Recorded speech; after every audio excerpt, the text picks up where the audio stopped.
Unité, c'est 3 potes qui partent à la rencontre de vignerons et vigneronnes qui travaillent en biodynamie ou en nature. Avec la caméra de Marco, on rencontre les vignerons que nous présente Nico dans mon Anjou natal.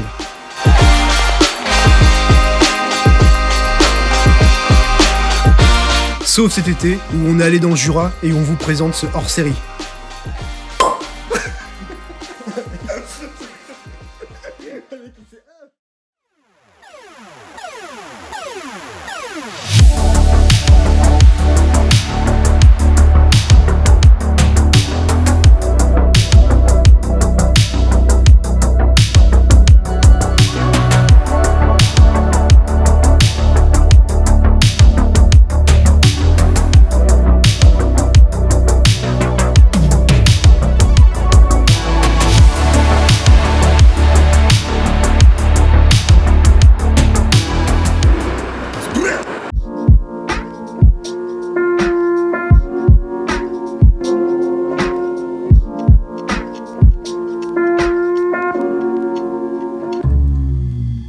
Moi, 2005, à l'époque, j'avais 13 hectares de vignes et j'en ai vendu 3 pour pouvoir m'installer. Mais j'ai pas tout rentré parce que je crois que j'ai rentré au départ en 2005, j'ai dû rentrer que 5 hectares. J'avais loué encore où je vendais du raisin aux négociants dans le Jura. Et aujourd'hui, les vins du Jura se vendent bien, mais en 2005, ça se vendait pas si bien que ça et c'est pas si vieux 2005. Et j'ai eu la chance de connaître Marcel Lapierre, Jean Foyard, des copains du Beaujolais, Marcel Lapierre qui m'a fait rentrer à la Dive Bouteille, Jean Foyard qui m'a envoyé ses importateurs, enfin bref, ça a fait un tracé de poudre en peu de temps. Et voilà, ça a décollé surtout à l'export dès le départ. Et puis petit à petit, j'ai augmenté ma surface, j'ai repris mes vignes, j'ai moins vendu aux négoces des raisins. Et puis Tony est venu se greffer sur l'exploitation. Donc là, maintenant, je vais laisser la parole à Tony.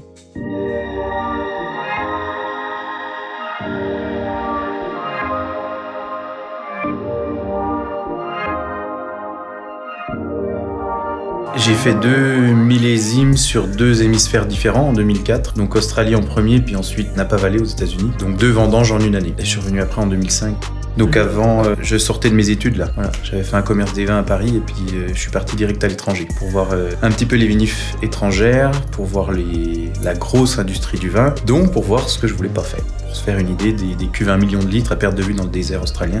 Donc c'est très salutaire. Donc 2005 tentative et puis après c'est là où je suis allé tenir quelques commerces de vin, que ce soit dans le coin ou dans le Beaujolais ou la vallée du Rhône. Également travaillé pour des vignerons du sud-ouest, une cave et puis un vigneron dans la vallée du Rhône, en Saint-Joseph, et puis aussi de la télévente pour des produits phyto. Tout ça pour rentrer en 2011 sur le domaine, donc salarié, et puis l'achat des vignes où on était ce matin, donc autour des lettres, en 2013, donc première récolte 13.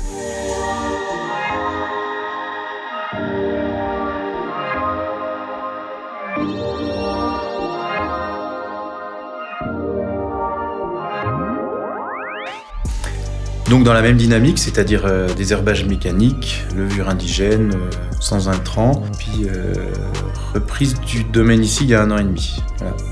Pour le traitement, c'était l'idée des réductions de doses. La biodynamie, j'ai bûché pendant 5 ans sur des bouquins avant de me dire je peux accéder à ça parce que j'y trouvais vraiment inaccessible et puis compliqué et pour moi c'était hors de portée. Et un jour j'ai eu le déclic, je me suis dit bon ok ouais c'est bon, je peux faire de la biodynamie parce que j'ai compris ce que c'était, mais c'était pas évident du tout.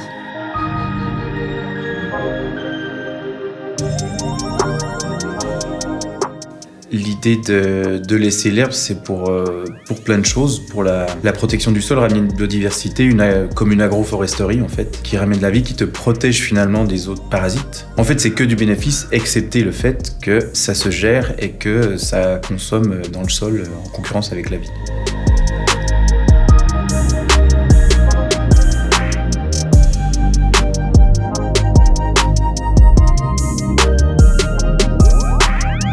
Pour moi, le vin doit se faire comme ça, il ne doit pas se faire avec des grandes feuilles blanches, avec écrit en résumé en bas ce que tu dois faire. Ça a toujours été mon principe, bon, je pense qu'il suit un petit peu mon principe aussi. Ouais. Parce que la part feeling, elle est hyper importante. Elle est importante.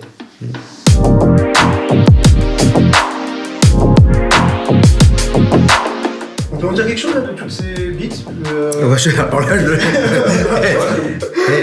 je laisse le démerder. Moi, je les connais pas tous. Ça, c'est du Lyonnais. des vignerons allemands, la Marguerite. Celle-là, j'étais pas là. Voilà. Paris. Ok. Camille Stéphane. Celle-là, elle est vieille, elle a 2 ans. Ouais. Et puis là, c'était des touristes thaïlandais, je crois. Ils ont dit nous aussi, nous aussi. Ouais. À quelle occasion du coup Je crois que c'est l'année de la bite. Oui. Ouais. Ça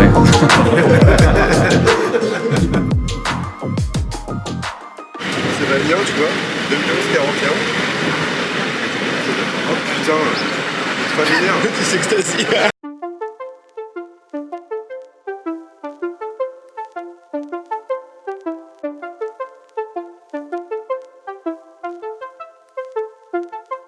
Je suis Stéphane Tissot, je suis vigneron donc à Montigny-les-Arçures, un petit village tout près d'Arbois. Le Jura c'est magnifique parce qu'on a une telle diversité de cépages, de terroirs, de styles de vinification, d'habitudes, de traditions, que c'est magnifique d'être dans le Jura pour faire du vin et ça j'aime bien, je fais ça depuis 30 ans. Donc j'ai repris le domaine de mes parents qui s'appelait André-Méry Tissot avec Bénédicte, mon épouse. Donc voilà, depuis 93 on a fait pas mal de choses. Enfin, 9 c'était mon premier millésime. On a essayé de faire évoluer pas mal de choses par rapport à l'approche qu'on pouvait avoir par rapport à cette identité de terroir qui est dans le Jura qui est très forte et qu'on veut le faire ressortir. Et puis voilà, puis après c'est vrai que maintenant on commence à devenir un peu des vignerons un petit peu plus âgés, les années passent.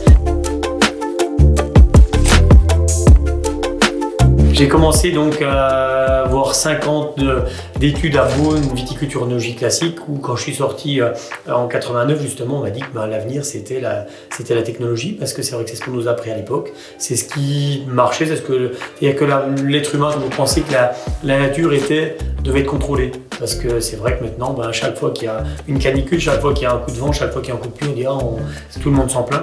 Mais c'est vrai que l'être humain, je pense, a toujours voulu contrôler la nature. Et dans la viticulture, c'est un petit peu ça. C'est-à-dire qu'on m'a appris que faut tuer les herbes, il faut mettre tel produit, il faut faire telle chose. Après, la viticulture doit être assez technique. Et puis quand ça arrive en cave, faut faire telle chose pour faire fermenter, il faut faire évoluer les vins dans le principe que l'on veut pour faire évoluer. Mais il faut une chose qui est tout à fait logique, c'est que la nature ne se contrôle pas, donc il faut faire par rapport à elle. Donc c'est vrai que quand on fait une agriculture ou une viticulture avec des choses naturelles, avec des choses empiriques qui datent de très longtemps, qui tiennent compte de la nature, qui tiennent compte de la lune, qui tiennent compte de plein de choses, c'est vrai que c'est beaucoup plus facile, on est beaucoup plus proche de la réalité. Et ça c'est quelque chose que j'ai pas appris à l'école, que j'ai appris plus tard. De faire notre compost, de travailler avec les saisons, de travailler avec la lune, de travailler avec plein de choses. Ça c'est des choses qui nous ont permis d'aller un petit peu plus loin. Et donc ça c'est une viticulture un petit peu différente.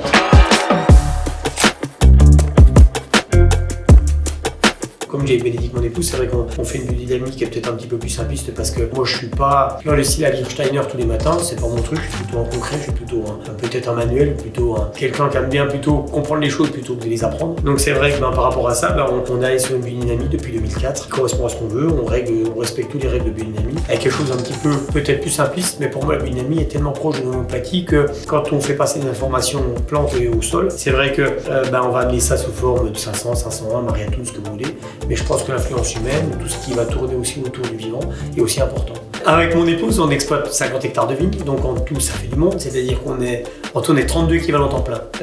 Après, moi, c'est comme ça, j'aime bien gérer des équipes, gérer du monde, j'aime bien. D'autant plus que on a pris l'option de toujours rester à la technique, c'est-à-dire que moi, j'aime bien aller à la vigne, et puis j'aime bien continuer à y aller. Même si on est des grosses équipes, j'aime bien aller, c'est ce que j'aime bien faire.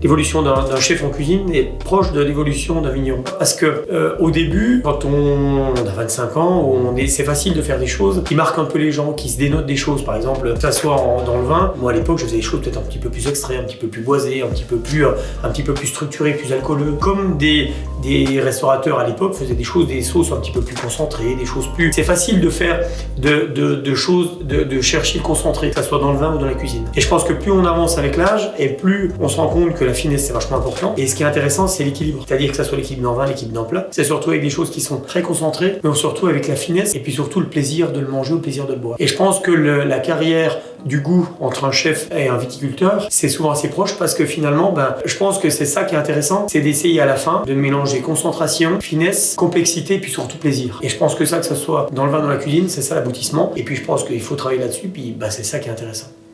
Santé.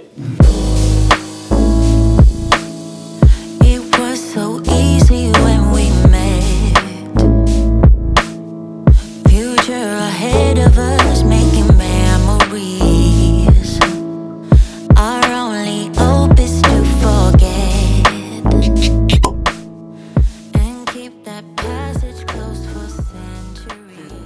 sur la caméra que j'ai envie de chier. Tu te mets un doigt dans le cul.